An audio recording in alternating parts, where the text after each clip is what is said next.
સુરત મહાનગરપાલિકાએ નવતર પ્રયત્ન હાથ ધર્યો છે, જેમાં એક દિવસે 30 વળમાં સૂર્ય નમસ્કાર સ્પર્ધા યોજાઈ, જેમાં મોટી સંખ્યામાં શહેરીજનોએ ભાગ લીધો। સુરતના રામભડી ખાતે ભવ્ય સૂર્ય નમસ્કાર યોજાય। સૂર્ય નમસ્કાર પહેલા તાપી કિનારે સામૂહિક આરતી કરાઈ, બાદમાં સ્થાનિક નગરસેવક સહિત લોકોએ સૂર્ય નમસ્કાર કર્યા।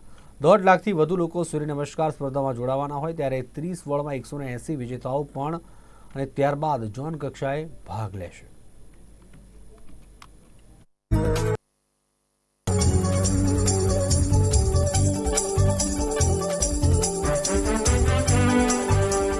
આજરોજ માર્ગશીર્ષ મહિનાના પ્રથમ મંગળવારથી તાપી નર્મદા શિવમ પરિવાર દ્વારા આજે સવારે આરતી કરવામાં આવી હતી। તાપી માતાની આ આરતી છેલ્લા 21 ઓક્ટોબર 2023ના નવરાત્રીના સાતમથી તાપી માતાની આરતી તાપી નર્મદા શિવમ પરિવાર દ્વારા કરવામાં આવી રહી છે।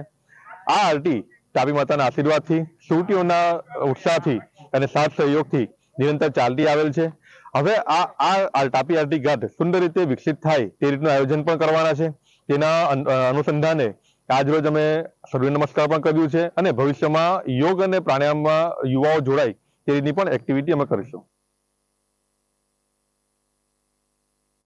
એલસીએમિયા ગંભીર બીમારી છે। મોટાભાગે આ બીમારી બાળકોમાં જોવા મળતી હોય છે। આ બીમારી